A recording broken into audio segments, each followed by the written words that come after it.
my older brother, Rusty Jeffers, who was an IFBB pro, back when he was 14 years old, his big dream was to compete in the Olympia. And so when we moved from Boulder, Colorado to Tucson, Arizona, when I was 10 years old, he built a gym on our back porch. And then when I was 12 years old, I decided, you know what? I want my brothers to think I'm cool. I'm going to go lift weights with them. And so they were nice enough to show me how to get started. And my brother Rusty's been, instrumental in my bodybuilding career. He, helped me for, he was like my main coach, for many years. And then more recently, I've had a different coach to help out with powerlifting and also with bodybuilding. Oh, so you also did some powerlifting for a good bit, and then Yeah, I did a little stint with powerlifting from 2018 until 2020. I set a world record in bench press in 2020, August of 2020 at Nationals. That's pretty good. I know some ladies talk to you. They don't like doing the bench press. Some women say, I like doing bench presses, but setting a record, that's pretty amazing. She's talking about her brother. Her brother is IFB Pro. He is right here. This gentleman. Pull him up here. Just sorry about it. Yep. And here he is. He's the oldest. He's older than you, right? He's your big brother? Right. He's older than I am. Yeah, I'm the youngest of 4 kids. So I have 2 brothers. My other brother is a musician. In fact, he's in France right now playing at a world-renowned music festival. And then I have a sister who retired from her career in the Air National Guard as she was a master sergeant doing airplane mechanic kind of work. And so now she spends all of her days riding bicycles and hiking and walking in Colorado, where the weather's nice in the summertime. Well, to your sister, I would say thank you for your service. As a sister, I appreciate the sacrifices you made for this country. We really appreciate, because I had 2 service members in my family, my oldest niece and my younger nephew. I'm like, in my family, I'm number 6 out of, actually number 7 out of 9. My father had a son before he married my mother. There was 7 of us, but my mother had a child that was stillborn. I had a brother, but he passed away before he was born. Yeah. And I can tell you, my older brother, my big brother James, he was one also got into bodybuilding, because he used to play football in my hometown. And he used to lift weights. We were poor. We didn't have the big fancy weights. We used to cinder blocks and stuff. We used to work out with him. And he was always the muscle man acts, like, Iron Man, Flex, stuff like that. Especially in the 80s, where, you had guys like Schwarzenegger was on his way out of competing. Lee Heen was coming up. You had the other Lee LeBron. You had Samir Banus, Arnold Beckles, a lot of those guys. Albert Beckles, not Arnold. A lot of those guys were really popular back then. And then I think when I started turning into my teenage years, then I saw people like Corey Everson and Carter Dunlap and So that Francis was always impressive. Yes, very impressive. It's amazing how many female bodybuilders have either come from a powerlifting history or kind of, go back and forth. Like Melissa Tyke is a good example of that, where, she's, all along been doing bodybuilding, moving her way up from figure, and now she's going to be competing in the women's bodybuilding class at the Olympia. And she just recently competed, this was just several months ago, in a powerlifting meet. And, she had just incredible strength. Like, she squatted 512, she deadlifted 503, bench something like 303, just crazy strong. And she's not particularly tall, but she's just amazingly strong, muscular. So it's kind of, it seems like those 2 sports complement each other in a lot of ways. Yeah, because I think it's an easy transition, because right. I mean, and Hunter Henderson is another good example. She comes from a powerlifting background. Yeah, don't forget Angela Yo, and also, I think another young lady who I know that was powerlifting. Oh, I remember Brooke. Her name is Rita West, but she goes by Brooke Diesel now. She used to be a powerlifter, and then she was a pro for a couple of years, but now she moved on from bodybuilding. It's like I say, it's like some sports. I think a lot of ladies have told me the reason why they left powerlifting, because sometimes the stress of lifting can affect their body a lot. Right. Oh, yeah. All the heavy training. I mean, that's part of why I transitioned away from powerlifting. I would love to go back, but I mean, like at the time I set the world record in bench press in 2020, I had a torn infraspinatus, like at that time. I was, struggling with it during the training, and it's like, look, I'm here. This is what I got to do. And so even though I was in intense pain, I still did what I needed to do to set the record. but it's like that's kind of a little, I told myself, okay, I'm still going to lift. I just need to go lighter for a while, and so I might as well just switch over to back to bodybuilding training for a bit. And I'd love to go back to training heavy, but like the type of training you have to do for a powerlifting meet, with super, relatively heavier weights. It's just so hard on the joints, and especially as you're getting older, that's really difficult to deal with. So like I said, I'd love to go back to powerlifting, but we'll have to see what my joints have to say about that. Yeah. And what was the injury? Because for us, who layman's terms, what was it? Oh, okay. The infraspinatus, that's a muscle in the back of the shoulder. Yeah. Yeah. So like right about the tricep area. It Or kind more of, close to. yeah, kind of just in your shoulder blade area, really. Yeah. I know. So for us, for Lima's person, she's a scientist, so she got to remember we're a little bit. I'm a little bit country, ma'am, so you got to kind of explain it a little slow for me. But thank you. It's But all thank you, fine. ma'am. I appreciate that. But anyway, yeah. So what was that? What really got you started? Like once you got into the bodybuilding, what was the passion for yourself?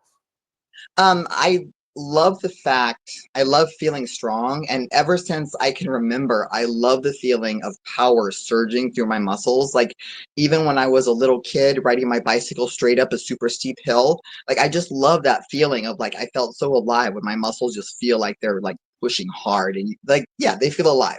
So and even like when I was sprinting, like I used to be on the track team in middle school, and I loved sprinting. I was undefeated in that. Yeah, so it's just that kind of that feeling of feeling strong is I think what really got me hooked. And on top of that, it was feeling like I was more in control of the shape of my body. Yeah, I think everybody has their passion about this sport, Yeah, why to get into it, especially for women, the feeling of strength and power, yeah, especially being yeah. athletic background like you have been.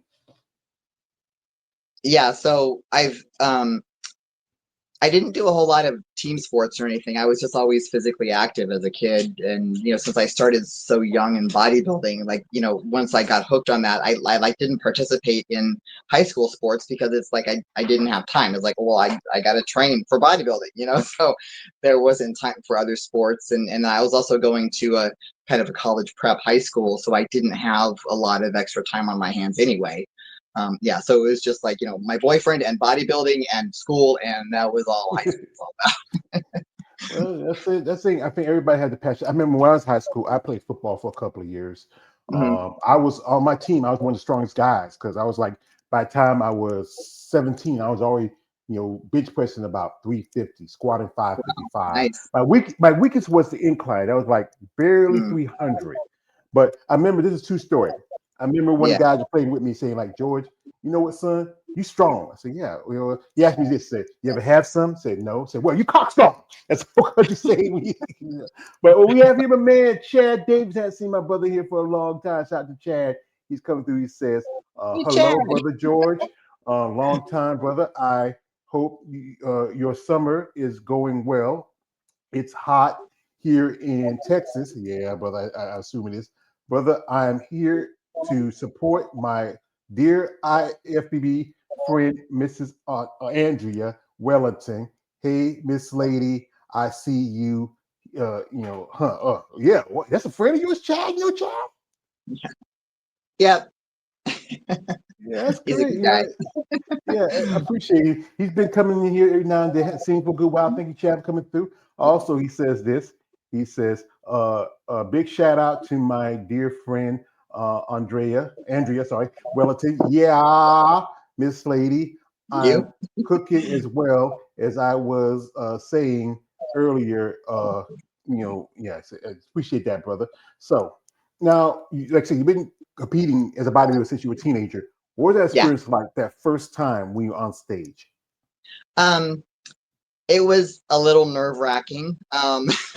Just being such a foreign situation, but I felt pretty good because I knew, my brother had worked with me on my posing routine and everything, so I just knew, okay, do what you've been taught to do, and it'll be okay. And then so it worked out okay. I mean, I wasn't in the top, like I was like third or fourth place, I think, in the Ms. Arizona was at 1981, a while back. um, but it was a good experience and it got me started. So Yeah. Well, like I said, especially when you're young, you got to think about it. You're presenting your body to a bunch of people that are strangers. You don't know them. You're, like I said, sometimes, especially teenagers, we kind of a little bit, nervous, and especially when we think about our body, especially for young girls, as you're developing, you're Right. growing, and Yeah. it's a process about it. It takes time Right. to develop and to get those gains over time, especially when you're still young. Right. And it's a big thing to understand how you're like believing in yourself, believing that you can achieve a certain look. Because when I was a teenager, I didn't really believe I could be super lean, right? And so it was like, it's not going to happen. If you don't believe it's going to happen, it's not happening, right? So even though, I was doing my best to follow the steps, so I didn't come in quite as lean as I should have been for that show. But then, subsequently, I was able to get my act together and be a lot leaner on stage. And back then too, it's like there was only one class. I mean, it was women's bodybuilding. There was no bikini, no figure, no fit model. Yeah. Excuse me, a fit model again. Ha! I'm sorry. I'm not a. I did interview a couple of days ago with a young lady who does fit model. She's a nice young lady. I'm just saying this. I mean, every division evolves over time. Like, reason why fitness came around because the ladies in bodybuilding didn't want a division that wasn't as big.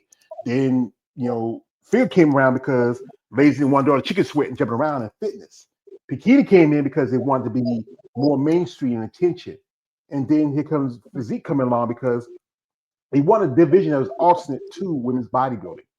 But like now, each division is growing and changing, evolving, And I Right. think that's the thing is that I talk about this on my channel that if there's a certain criteria we set for these divisions, why not stick with them? Yeah, that would be nice. But yeah, they do tend to evolve. And I find it a little bit frustrating that there are, not all pro shows have a women's bodybuilding class. And yet now they're adding this fit model. So it's like, okay, we're going to go away from the most muscular women and focus more on the less muscular women. And I understand, okay, maybe that sells more tickets. I understand this is a business, you need to make money, but I just, as a female bodybuilder who's only ever competed and only will compete in the women's bodybuilding class, it's a little bit like a slap in the face, like, okay, and I understand, we've got to get women starting somewhere because you don't want to say, okay, you're going to compete in a sport, but it won't be for 10 years because that's how long it's going to take you to get enough muscle mass to do it, right? That's not practical, right? So it's nice to have little steps in between where you could go from figure and then get a little more muscle, go to physique, get a little more muscle, go to the women's bodybuilding class. I mean, exactly like Melissa Tyke did, and many other women have done it as well. But yeah, to see that my options for where to compete are not very good, especially because I'm not going to fly on a plane to a contest ever again. So bad experience with that. You heard all about that in my other interview. Oh yeah, yeah. With the whole thing with you had your weight probably thought it was cocaine. Say, Yeah, is this what's the matter? Is cocaine? Say what's this coke? Say smell like cocaine. Say coke. No. Wait, no. Then you have the guy in TSA going, wait a minute, this I stuff know. Like, don't what hit the it heck? hard, but woo, they're probably jumping Yeah, around. But yeah, right. I think this is the thing that I think of like this. I understand. I won't say I understand. I get what they mean, what they're trying to do.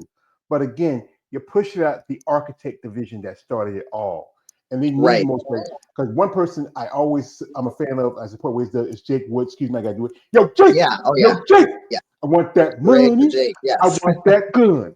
He Yes. stepped up, but now I know he's Yeah. pulling back. This year's, the Rise of Phoenix is no longer the Women's World Body Championship. It's now just a regular. Because I talked to some ladies, so we Right. can't And disappoint I such a prize understand money because thing. now he's focused on the Olympia because he has the Olympia as well, right? Mm-hmm. So it makes sense, for him to do it that way. And I'm so glad that he stepped in with Wings of Strength when he did to actually save women's bodybuilding, because otherwise there would have been no venue whatsoever. And we went to a Yeah, bunch of those shows in person. It was awesome. A lot of good yeah. shows. Come you did a couple of shows. Your first one I think was back in 2020, and then you last thing Pete was 2022. No, last time I competed as not a pro was 2022. Yeah, because I got my pro Okay. card at the Masters Nationals in Anaheim that year, Mm-hmm, yeah. 2022. Yeah. We talk about she had a nice little sword. I remember I saw the pictures there. Wow, Oh, who's right. Yeah, that was from the women's extravaganza that's done as part of the Rising Phoenix, but that's the yeah, not pro part of it. So yeah. yeah, I did that in 2020, and I think I did that in 2022 as well. Yeah, and took first place both times I did that. So I have two really nice swords. I've got one that's a Japanese style sword, and the other one is like an Excalibur style sword. So yeah, they're really awesome. So you can switch. It So can be I like love winning a sword. I'd much rather have a sword than a trophy that just, sits on the shelf somewhere. you feel like you're like Conan. You sit there in your chair and you say, That's "First right. enemies, some junior for you." And here's the lamentation of the women. Yep. We have here comment from my man Chad again. Chad saying it says, "I'm cooking homemade burgers, mashed potatoes with brown gravy and string beans. I said you a plate, Miss Andrea. If you how you do it, hey, send me a plate too. Send me a plate too, There we go. Chad. Thanks. You might have to take rush order and make it lock sealed and real nice and put in some dry ice. Also, my workout buddy didn't show up. He Ah, wouldn't be here. And the coming Saturday, unfortunately, no workout for me today and what? face Just because on your me. friend wasn't there? That's no excuse. Yeah, I worked out by myself before. I mean, Oh when yeah. I went to Planet Fitness, that's where I used to work out at. And just me by myself. But anyway, so now you turned pro in 2022, made your pro Right. debut at Tampa in 2023. Yeah. What is that feeling like? Being on a big stage. Like I said, I've been to Tampa, and it Well, was just it a was great yeah, it experience. was a learning experience, and it was a lesson in humility, I guess we should say, because when I won when I got my pro card, winning the nationals, I was feeling like I was kind of big, right? And then I go to that stage, and I was like, oh my God, I've got a lot of work to do. It was an eye opener. Yeah. Yeah, Yeah, I so I think just been training my ass off ever since trying to get big. Yeah, I think it's a different experience once you go from an amateur to a pro because you kind of like Right, start on over again in your IFBB because take some time to condition, right. especially you're much mature because it's different. Because if you look at someone like you said again, Melissa Tyke, I think she's in her mid 30s now. Yeah, Still a young lady. yeah, I mean, still growing, amazing physique. I've seen her. I mean, when she won Chicago just last yeah, month, just wow. I yeah. mean, Amazing. I yeah. think it's so cool that the judges told her don't change anything for the Olympia. So it's like, well, that's a really good sign. And the judges are saying that basically you've got the perfect physique for it right now. Yeah, I mean, she could probably crack the top five because this I year, think so. Sherry Pirami's not competing because she's taking a medical leave. Mickey Acock has retired because of her issues. Christine Mendoza, took second at the show. No Mm, one's knowing if she's going to compete. Not or she's kind of. I've I heard somebody say she's kind of inconsistent because mm. she did pretty good at Tampa last year, and then she kind of didn't do as good. She I think she's came by with her posing keeps her going, keeps her above water a little Yeah, bit, but her yeah. conditioning, wasn't as good like it was last Right, year. right. Mhm. Yeah, it's hard. Like I miss my peak at the Tampa Pro. That's a real art, and it changes all the time. Like, it's Yeah, it's a real almost a miracle when you can actually get it to line up just right. yeah. Here, government Chad. He says this. He says I like your shirt, brother. By the way, Miss Andrea, I see you. It says traps bold building up. There. Good job, Miss Lady. I mean, I need to start wearing. You know what, folks? I know when you start doing this, I need to wear these more when I'm wearing these. But sometimes I want to look very professional. I don't want to look like a nerd. Right, I But yeah, know. thank you for the I'm the shirt, same way. man. Yeah, thank you. Yeah. This is my dun, dun, dun. Rest in peace to the late Terrence Standish passed away today. Better known as Zod from the second Superman movie, great movie. I'm Kneel before Zod, son of Jor-El. So it's a classic. So anyway, well, folks, what we do is here while we have Andrea here, we're going to jump into social media for a bit. If you want to follow her, her link in the description of this live stream. Check her out, support her. Reach out to these ladies. They do need that support, and also let them know that you are a fan. But guys, I tell this as a disclaimer. It's no offense to her, but guys, no weird shit. Don't do it. Stop it. No D pics, no nothing. You know, Had enough women of like that already. Thank you very much. they tell me stories like, hey, like, it's old smoke saying, we laid rock hard, we're rock hard. But some guys, you need to pull it back a little bit. You gotta be a little bit more. Come on, guys. You get more if you're a little more sweeter than you are bitter. So here we're gonna jump into our social Yeah. media for a bit. I want to check it out. The link is in the description here. Go here. Wait a second. I was talking to her on her in the DMs a while ago, and here she is. And she knows she's a backup through assist because we were talking earlier. Her and her husband were racing bikes earlier. How long have you been doing that? Since 2018. Yeah, it started all with that red and white MV Augusta that you see there in the picture. Um, and it kind of grew from there. And so now we have a large number of motorcycles that most people are like, what? When we say the number and they think that they heard it wrong. But the reality is that we just have a blast. We don't actually, I don't actually race. My husband did do one race once so far. He's going to do another one. For me, I choose not to actually race motorcycles because my bikes are all too pretty to crash. And um, I don't, that just puts another level of risk in, like when everybody's racing, their priority is to win. It's not to be safe. And, for me, it's like, I know how to ride at the track. I know how to be safe. I know how to push myself within my limits and, get a little bit better here and there without risking, a horrible wreck that could cost, thousands of dollars to replace parts on the bike. And then thousands of dollars to replace parts on me, so and Yeah. then if I were to crash and not be able to lift for a while, that would really upset me. Yeah. Well, here's some So pictures here from Tampa Bay back in 2023. Ma'am, I would tell you, you have an amazing body. I mean, wow. I mean, thank you. what What do was frustrating in those pictures, I did not look nearly as big as I should have. My carbing up just didn't work right. My body was just, because of all the stress of missing my flight, I didn't carb up perfectly. And so, like, I had gained since I competed in 2022 through 2023. I had gained 8 pounds of lean body mass, and I had lost a couple of pounds of fat. And so, I should have been much larger looking in those pictures, and I was not. So it was pretty frustrating. Yeah. But it happens. I'm not the first, and it was nice.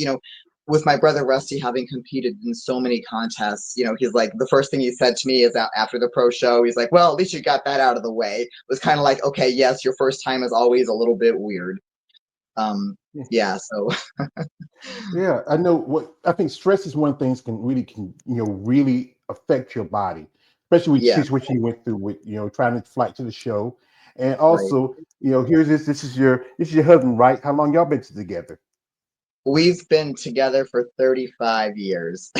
Oh, that's a long time. Yeah, The he's couple that live amazing. together, the couple that live together and stay together. I know you also Yeah, have children. How old are your yeah, yeah. kids I've got now? 2 children and 2 grandchildren. Oh, you got some grandbabies now. Y'all Yeah, grandmama and granddaddy. yeah. How old are your babies? They're amazing. Yep. But they live in Nebraska, so I don't get to see them very often. Oh, I mean, my mother, my pretty much some of the grandkids were in and out of the house with me and my mother. We were coming up. She practically raised like my two older nephews, and the other Yeah, kids. It's like I never had kids of my own, but they were like, they were like kids to me, because I took a part in the yeah. hand of the resident.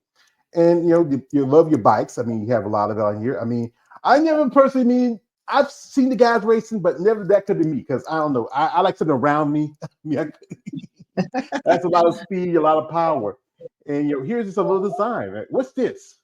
That is an image from a mouse retina, and the green part is a particular cell in the middle of the retina that makes dopamine, and then the magenta ones are rod bipolar cells, and those are the cells that communicate with the rods in the part of the retina that basically sends the light. So the rods are really sensitive that they can respond to a single photon of light, and they talk to those magenta cells there and tell them, hey, we saw some light. And then there's a lot of processing that goes on in between. Wow. What got you into become a scientist, a research scientist?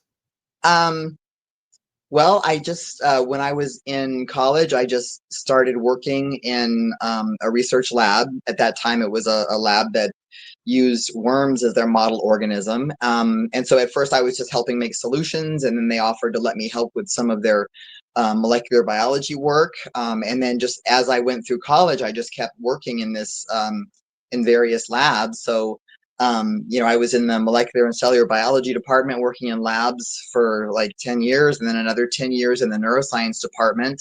And then, since 2015, I've been in the College of Medicine physiology department, and that's where I was working on mouse retinas. We have some really cool projects going on where we collaborate with some other labs, like one lab that works on Parkinson's disease. And so when they're doing, experiments where they're going to sacrifice their mice, we take the eyes and can do immunostainings on those with various things.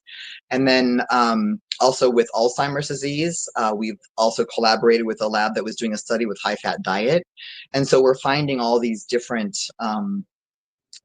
all these changes that happen in the retina in those diseases. But the main work in our lab is with diabetic retinopathy. And so that's the sight threatening problems that people with diabetes tend to get over time. And so we're trying to find some early targets to help cure that. Yeah, I couldn't say because my mother, she had diabetic. My sisters, I'm pre-diabetic. Also, my mother was dealing with, she's going early stages of dementia. And Oh, that's tough to see somebody, she had a series of strokes about oh, 10 years ago. And that's then tough. I was taking care of her at that time. And then she had caught the C19. And then because she was already going through, because she had a stroke and dealing with other stuff, Yeah. especially she was 78 at the time. It didn't take Wow. much. She was hanging on there for a good while. Here she is with a legend, two-time Rising Phoenix champion, Right? Hella Oh, yeah, that was fun. Trevino. Yeah, that was a blast. My husband paid for 3 training sessions for me to train with Hella for a few days in 2018. We had a blast together. She's so Yeah. sweet. Yeah, she's amazing. A while back, she had some knee surgery. She also works Right. with my friend Eunice, representing Bad Yep. Rap. I mean, Yep. amazing lady. Well, I would say one of the few ladies that are a true female bodybuilder. There's not too many women who are competing right now in the IFBB that are true female bodybuilders. Mhm. Just last weekend, Michelle Brent, she competed in women's over 40 at the Atlanta Pro, and part of me was really disappointed how it was such a Oh, low showing. I mean, oh, that's technically too bad. 4 ladies all together. I mean, I was thinking we need more, Wow. especially someone like Linda Murray. This is one of the few shows she has left in Yeah. bodybuilding. Wow. That's too bad. Wow. Yeah, because like when I competed in the Tampa, there were I think like 8 ladies in the masters divisions, and then there was like 16 in the open, and this is all for the women's bodybuilding. So there was a huge turnout for that. But yeah, I'm not sure why this time not so many women competed. Well, right here, sometimes the situation is financials because for Right. you competitors, you got to know bodybuilding is not very lucrative when it comes to your Right. Yeah, career. no, it's not a money-making thing at all. This is a hobby. I mean, like it's part of who I am, but it's like I'm glad I have another way to bring in money. Yeah, I know. I know. A friend told me he's IFB pro. My big brother, Mr. Big Keys, had surgery a while back. Shout out to my big brother. He's been a guest on here. We do podcasts on Monday. My most talk Monday. We do one tomorrow. We talk about the Atlanta Master Show, some other stuff that's going on. And he said, "Well, sometimes you have to still compete to pay Paul if you're a Yeah, bodybuilder." And I often right. feel like this compared to the men, all they got to do is put on a pair of banana hammocks and board shorts. Y'all ladies have to have some nice suits, especially the suits now would Oh have a my great God, the suits are designer. Yeah, insanely expensive, like $600, $1,000. Like, some 2,000, yeah, that's and, crazy. and it's right there. That's somebody's rent, their car note, their mortgage. Yeah, I mean, yeah, and then also the hair, makeup, tanning, right. everything comes. Yeah. Show day for a woman is a lot more expensive than it is for a man. Oh yeah, big time. Mhm. Of course, the Right. men, I think their food probably makes up for that because the men tend to eat a lot more meat, and that adds Yeah. up over time as far as the Yeah. Yeah. price goes. Here for a man, Chad. He says, the Fast and the Furious got nothing on her Brother George. I appreciate that. You're like Vin Diesel, like 500. A win is a win, be a yard or a mile. But yeah, I mean, my brother used to love to race because he had an old '87 Cougar. He formatted to a racing car. I remember when he Nice. passed, a friend of his bought it for my mom. He was like, I mean, one time we were driving together, and he just said, "You want to hear something, Hoss?" I said, "What's that?" He turned up his radio. It blasted the back of my head. I mean, I'll tell you how it is when you meet your family. So, what's been going on since 2023 with you? Well, I've had to have a few surgeries. Like, I had carpal tunnel syndrome in both hands. Like, it was so bad that if I would ride my motorcycle for more than 15 minutes, my fingers on my right hand would go numb. So it's like, okay, now I can't use my front brake or my throttle. This is not going to be good. So I ended up needing surgery on both hands. And when the surgeon cut the transverse ligament, he said you could almost hear the sigh of relief that my nerve was breathing because it popped up and it's like, woo, now I've got space. So it's been a bit of an effort to get my grip strength back up over time.